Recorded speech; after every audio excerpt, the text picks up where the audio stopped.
Imagine that you are powerful beyond your wildest dreams. Your own unique and powerful soul is your very essence, leading you closer to the true source of beauty, magnificence, and wonder that is found deep within your being. Powerful Soul is about you. It's about helping you uncover the true nature of your soul. Once you understand the power of who you truly are, you will be unstoppable and you will begin to live your best life. This show is a tool to help you, once again, reclaim the power of your soul. No matter how hard I look, I'm still blind. It's not what you see, but what you... Hello and welcome to Powerful Soul. I'm your host, Laurie Majka. And for those of you who are new joining us for the first time, welcome. And for those of you who have been with us before, I am so glad that you're all here today. So if you joined us for the very first episode, we talked a little bit about what you would expect with this podcast, and I thought it very fitting to make the topic for today the power of your soul. So what exactly is your soul? I think it's important to go back to basics. I know we've all heard people talk about, you die and then your soul leaves your body and you cross over to the other side. But have you ever really stopped to think about what your soul is and how your soul works and why you're here, maybe even as a soul? Because truly, you are a soul having an experience, a human experience. You are not a body with a soul. You are a soul with a body. And what that means is that you are literally pure energy. And I believe that the major energy of the universe is the energy of love. And as energy beings, we can neither be created nor destroyed, which means that we are eternal. So it begs the question, why are we here? And of course, nobody knows for sure, but there are a lot of people who have had experiences where they've left their body, gone to the other side, and come back to tell the tale. There are lots of mediums out there who have connected with our passed away loved ones, with spirit guides, angels, and there are even people who have had experiences with God and experiencing themselves as a soul. As a soul, I believe that we come here to this earth to learn lessons. And we configure the lessons we're going to learn. We have a lot of guidance and help from our spirit team. And while we're here, we have free will to do whatever we want, but the goal is really to try to learn the lessons that we set out for ourselves. I think the biggest lesson that we're here to learn about is love, but there are also lots and lots of lessons, and the amount of lessons you have probably varies from soul to soul, varies for the amount of time that you spend here on this earth plane. But I kind of like to think of it as a game. It's a serious game. I mean, real feelings, real emotions, but truly, as a powerful soul, we can't be harmed here, even though it feels like we might be able to. On a soul level, we are whole and perfect. We don't have any of the pain that we experience when we're here on this earth plane experiencing our body.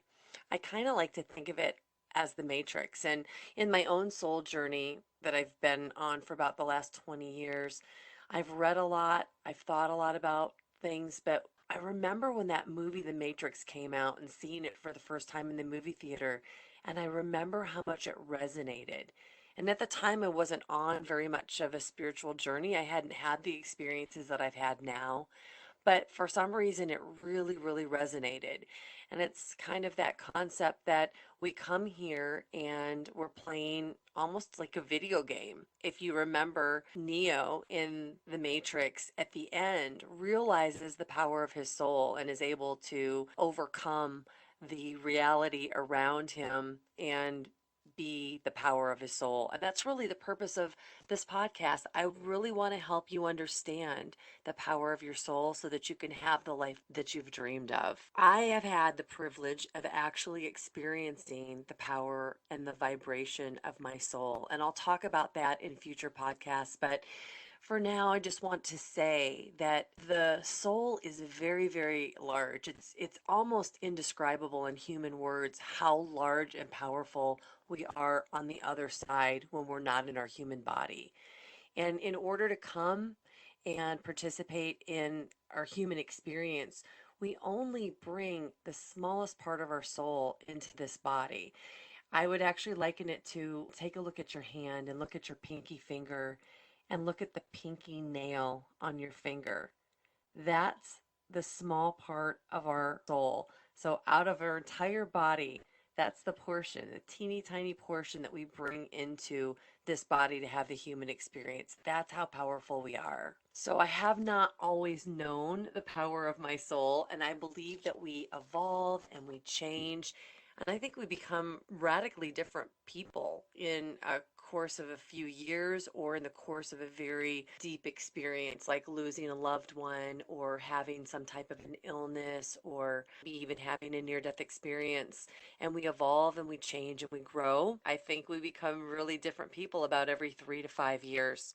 And I wanted to describe one of the experiences that I had that helped me understand the power of my soul. I'm going to call it my foreclosure house experience. So this happened to me back in 2008. I was getting ready to get divorced. I had been married for almost 20 years and we made the decision to part ways. And the best way to do that was to split the custody of our two children. And we decided that my ex-husband would stay in the house that we had raised our kids in, and I would buy a new house. So one day I was walking my normal walk in the forest preserve near my house that I did every day, and I happened to see a house that was very close to the edge of the forest preserve, and it had these bright red stickers on the door and on the window. And I thought it must be a foreclosure house or something going on. So I actually walked down to the house to take a look, and sure enough, it was for sale in foreclosure and it was owned by the bank. So I took a walk around the property and it had a few outbuildings, but this property was in terrible condition. It was a smaller house, about 1,200 square feet with 3 bedrooms and 1 bathroom. The roof was in such bad shape that there was a giant blue tarp on the roof. It had a very rusted shed on the property that needed to be torn down, a nice sized above ground pool with a deck, but the deck wood was very warped and old. It had another building that you could store maybe your lawn equipment in that was also kind of falling apart. And the house itself, from what I could tell from the outside, had not been kept up at all. But in any case, I thought it might be a candidate for a complete remodel, so I contacted the number on the sticker and I had the opportunity to go inside and take a look at this house. Well, this house was in horrible shape. It was really bad. First of all, there was mold in lots of different parts of the house. From what I could tell, there were probably raccoon family living up above the bathroom in the attic. It was very old. The floors were warped. Wallpaper was falling off the walls, and you could tell that somebody had left the house very quickly. They'd cut all of the plumbing. It was just, it smelled like mold. It smelled like old, musty, mildewy crawl space. It just didn't even smell good. It wasn't appealing at all, and I'm sure most people wouldn't have had an interest in buying it. But truly, I realized that I had a vision that I could take this house and make it really beautiful. So since it was located only a 5 minute walk from the house that I had lived in, I decided to pursue purchasing it. This was in October of 2008. I was able, after 3 grueling months, to finally make that purchase a reality. One of the things that I did before I purchased it was I visited the village because I was very concerned that this house was located in the floodplain. Talked to all the neighbors to make sure that it hadn't flooded recently, and they hadn't had any floods for about 20 years. So I asked the village what I was going to need to do in order to have this construction an addition put on the house, and they said all I would have to do is get an architect and design some plans and submit them to the village, and then they would give me a permit and I'd be able to begin my construction. So I began that process, and in the meantime started little demolition jobs like demolishing the bathroom and starting to remove different parts of it. The plan was going to be that I was going to add a little addition onto the house to make it slightly larger, add a second bathroom, and then really gut the entire house. My plan was to gut this house down to the studs, keeping just the subfloor, the furnace, the air conditioner, and I even wanted to lob off the roof and make it a 9-foot ceiling so it seemed a little bit bigger, change the roof pitch, change the direction of the roof so that I could have an attic, and then I'd have storage space and it'd be great. And it had a detached 2-car garage, so it was going to be perfect for me and this space to have my 2 kids when I had my visitation time with them, which I was going to split with the custody with my husband. So I found an architect and we put the plan together, submitted it to the village, and I was really shocked when it came back with 72 changes that had to be made to these plans. And it seemed like an arduous task, but one by one,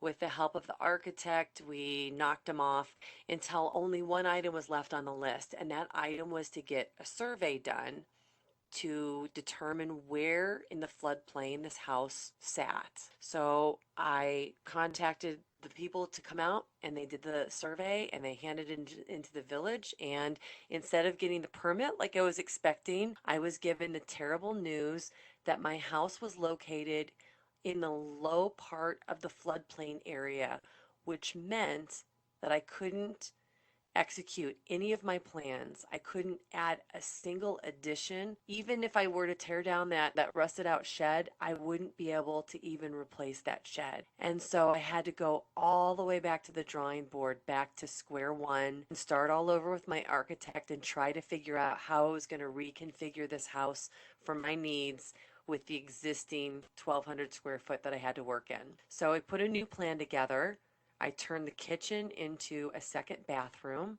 I turned the molded living room into a vaulted ceiling kitchen, and I submitted my new plans and finally got approved. Now I began the task of completely demolishing the house. I became the contractor on the job. I hired a crew to come in and begin construction, to lob off the roof and put the new trusses up and begin my new construction. This was going to be a 6-week project. I decided that they were going to start right after the 4th of July and we would finish it in 6 weeks so that I could move in Labor Day weekend when my parents were coming to visit. It was a very aggressive schedule. I was essentially starting from demolition to full finished construction in 6 weeks, which meant that I had to have every single aspect of this house put together or it wasn't going to work. So this is what a typical day would look like for me. I was working at the time. I was a pharmaceutical sales rep. So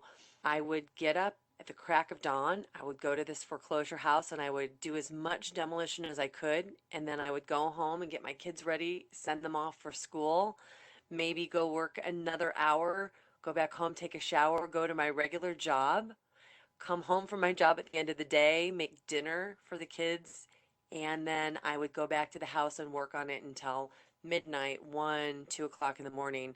And I learned how to exist on 4 to 5 hours of sleep, which I do not recommend, but it is amazing what you are capable of doing when you set your mind to it and you have a plan. And I really had a plan and I decided I was going to absolutely complete this in 6 weeks.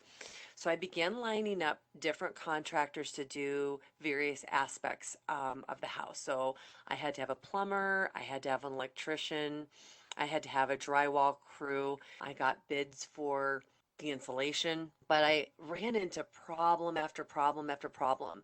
One of the biggest problems would be that I would have somebody set up to come in and do a particular project and the contractors wouldn't show up.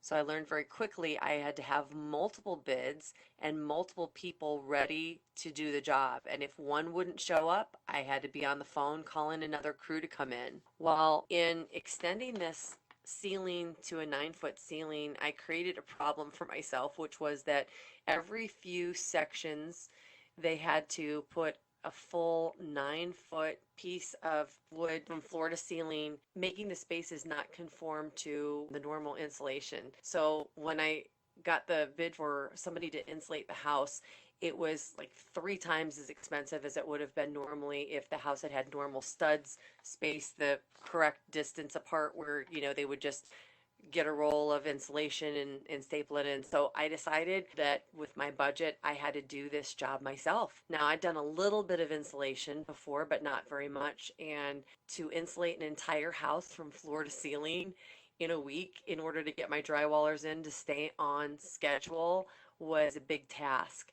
And so every night, every spare minute I was at this house insulating it, you would not believe all of the problems I ran into. At one point, I think about 2 o'clock in the morning, I was up in the ceiling stapling some insulation, and one of the boards I was standing on kind of cracked a little bit, and I fell, and I almost fell all the way down. And I was so lucky I actually caught myself and saved myself from falling all the way down to the ground. I think my guardian angels were working overtime when I was working on that part of the project. I had another time when I was working on some electric work. I'd had a lot of experience doing home improvement projects, so I had some electrical experience, and I was in this what I had changed from a kitchen to a bathroom, and I was wiring a light, and instead of turning it off at the fuse box, which is really what you're supposed to do, I turned the switches off, but I didn't realize it was a double switch. I electrocuted myself. So I had that experience. And then later on, when I was installing some cabinets from the kitchen into the garage, I was trying to pull a board off of the wall. And in using the crow board came loose, and it actually came back, hit me in the jaw, and knocked me off a double ladder. So there were lots of different obstacles and problems that I experienced in this foreclosure house, not to mention all of the men that I was dealing with who weren't used to dealing with a woman as a contractor. And this was, back before they had all those shows about flipping houses. I think I probably could have started a house flipping show had I had the wherewithal to videotape myself falling through the ceiling and knocking myself off of ladders and electrocuting myself. I'm sure it would have been quite entertaining for people to watch. But I learned a lot of lessons in this in doing this house project, and I think the biggest lesson that I learned is that you are more powerful than you think you are, and you have more help than you know. So it was a huge lesson for me, and I think that it was almost like a soul awakening to learn that you had that much power, that you were stronger than you ever knew you were, that you were more capable than you ever knew you were, was an awakening. And I think we probably can all think about experiences in our life where we had that kind of that aha moment where we realized the power of who we were. All right, I'm going to take a little break here. I know this is a new podcast, but eventually I would love to have advertisers for this show. So today I'm going to do my own little advertisement, and I'm going to tell you about one of my new favorite things. I founded this app called ThreadUp. It is spelled THRED, up, not like the regular thread with an A. Their backstory is that URL was already taken, so they had to spell it thread without the A. And what it is it's a resale clothing site where you can go on and you can, at the very beginning, when you set up this app, put all of your own sizes in. And when you do a search, it just brings up clothing that would only fit you. And it is so fast. It is so easy. They place every piece of clothing on a mannequin so you can see the dimensions, the size, where a shirt falls, where the arm length falls. And I have been able to find some of the coolest pieces of clothing, designers that I never would have been exposed to before. I mean, I always have been frustrated at going to shop at a store and not being able to find anything that I liked that was really my particular style. My style's a little bit more romantic and kind of fun. I love bright colors, and I have been able to find the coolest clothing for the lowest prices. I mean, I'm not kidding. I found shirts for $5, dresses for $10, and even designer things that would be $100 for $10 to $20. It ships directly to your house. They often run sales. So if you sign up on their email list, you'll get alerts that they have a 20% off sale or a 25% off sale. And then you can also request to have a bag sent directly to your house. You can fill it up with your own clothing that you no longer want, send it to them, and they will give you credit. You can either have credit or you can have cash money sent right directly into your bank account. And if they don't accept your clothing, they donate it. It's very earth friendly. And I love being able to spend almost no money on an amazing wardrobe. So I highly recommend ThredUp. If you want to be part of their referral program, you can contact me on my website and send me your email, and I will send it into ThredUp, and they will send you a coupon for $10, and I will get a coupon for $10. So that's a win-win all the way around. So check it out. I think it's a really cool thing. I think you'll love it. Okay, let's continue on with the lessons learned. So I told you the story about my foreclosure house project and how that was one of the very first indications that I was able to understand the true power of my soul. So one of the things that I learned is that we have a lot of spiritual help out there. We actually have spirit guides on the other side who are guiding and helping us. I know for sure I had a lot of guardian angels who were around me during that project because I probably used at least 3 or 4 of my lives while I was working on that foreclosure house. But we really have a lot of power. And I think sometimes we feel frozen. We feel like we can't do something because we just don't know how to do it. But we are living in this amazing internet age, and we have a resource that I go to very often, which is YouTube. And I don't think there's very many projects that somebody hasn't posted a video to help show you how you can do something that you don't know how to do.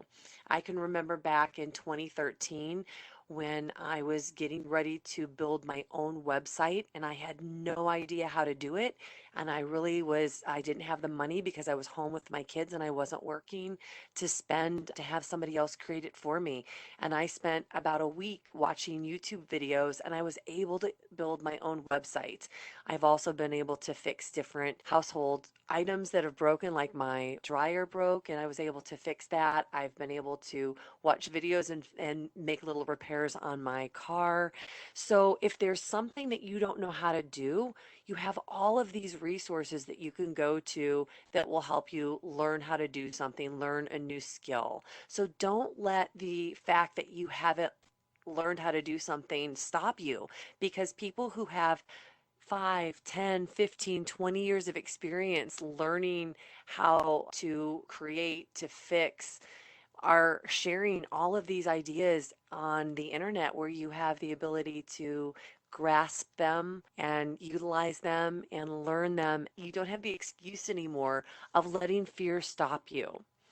So I think it's really important that as we hone the power of our soul, we get comfortable with stepping out of our comfort zone to learn something new. Do not let fear be a barrier for you, because truly you are not fearful on a soul level. The other thing is that we become what we tell ourselves. So if you've been accustomed to telling yourself that you don't know how to do something, that's probably stopping you. You need to change what you're telling yourself, and you need to understand that you can do anything that you set your mind to. And the other thing is that I think it's really important to surround ourselves with people who make us the best versions of ourselves and who encourage us to step out of our comfort zone and to learn new things. You'll never understand how willing people are to help you if you just ask. And it's not a weakness to ask for help.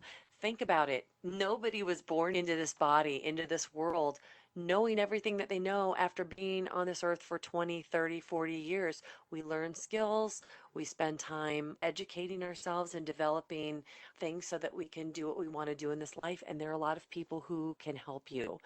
So I want you to ask yourself, how would your life be different if you actually embraced the power of your soul? Think about that. It's something that you can absolutely do. Okay, I'm going to take another little break here, and I want to share another favorite thing. There is a book that I read several years ago called Three Magic Words by Ulle His last name is escaping me, but you can go on my website, lauriemajka.com, and I have a tab called Favorite Books and Favorite Movies, and I share this book on here. It's really kind of a cool story behind the way that I came across this book. My mom had this book in her nightstand for almost 20 years. And the incredible part about that is that they moved to 7 different houses during that 20-year period of time. And for whatever reason, she kept that book in her nightstand. She never took it out. She never packed it and put it in another box, to saying that she would read it again. And for whatever reason, one day she picked it up and decided to read it. And she thought it was such a great book that she shared it with both my sister and I. And when I read it, it really resonated. It is kind of a precursor, I'm going to call it, to the concept of The Secret. This book was written in 1956. It talks about manifestation and it talks about the power of your soul. So I think it's very fitting to talk about on today's episode. But I encourage you to grab it and check it out. And now I'm going to tell you a story about an exercise from that book, from Three Magic Words. In this book, the author talks about the power of our soul and the power of our connection to other people, and about the fact that we're just energy and we have the ability to connect to people on levels that you've probably already experienced. And he gave the example of this little experiment, and he talked about how when you think about somebody, have you ever had the experience where you were thinking about somebody and all of a sudden you saw them in person? Maybe you hadn't even seen this person for many years, but you thought about them and then there they were. Or maybe you heard the phone ring and you knew instantly it was going to be one of your friends or it was going to be your mom. This is an energy connection. And there's a web of energy that connects each and every one of us. And especially our soulmate connections are even more deeply connected. And so the experiment goes like this. He encouraged you to, if you had an item from a person that you loved, so for example, a piece of jewelry or anything that belonged to them, or even if you just wanted to sit there and think about them, the idea is that you sit down and think about them for a full 10 minutes. Now, 10 minutes is a really long time when you sit down to do this. So I decided I was going to try this. At the time in my life, I was getting ready to do the foreclosure house project, but I hadn't started the construction on it yet. And I was working on this crawl space and I was busy pulling everything from out of the crawl space to empty it out so that I could put concrete down there so the house didn't smell so moldy. And there was a person who had been very significant in my life, and his name was Mark Abrahamian, and we had had this relationship and we had decided to take a break. We hadn't spoken for 6 months. He was the lead guitarist of the band Starship, and I happened to have one of his guitar picks that he had used in one of the shows that I saw him at. So I took his guitar pick and I sat down in the empty living room of my barren foreclosure house and I held this pick in my hand and I thought about him for a full 10 minutes and I willed him to contact me. I didn't know if he would contact me through email. Texting was very new back then. This was in 2008, but he could have texted me or he could have called me. But I willed him to contact me in one of these ways and just concentrated on him and the energy of him and the connection that we had on a soul level. And I still was completely shocked when 2 hours later my phone rang and it was him. He called me. We hadn't spoken for 6 months and we decided to renew our friendship and kind of revive this relationship that we had put on hold for a full 6 months. It was really an incredible experience. And I'm sure that you've had experiences like this where you know the connection to somebody is very, very strong. So, you might have somebody in mind that you haven't spoken to for a while, but I encourage you to try something like this because you can actually see in manifestation and understand the power of your soul. Okay, I think that that's it for today. I'm so glad you tuned into this episode of The Power of Your Soul. I would love for you to share any stories that you have thought of that you think might resonate. You can reach me several different ways. If you would like to connect with me, I have a website called lauriemajka.com. There's a contact page.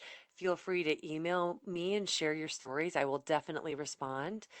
I also have a Facebook page where I am an inspirational artist and I publish these inspirational hearts flying. It's called Soul Heart Art, and you can reach me on Facebook at Soul Heart Art XO. I also have a YouTube channel under my name, Laurie Majka. If you connect with me on the website, you'll find links to things like the favorite books I mentioned, favorite movies.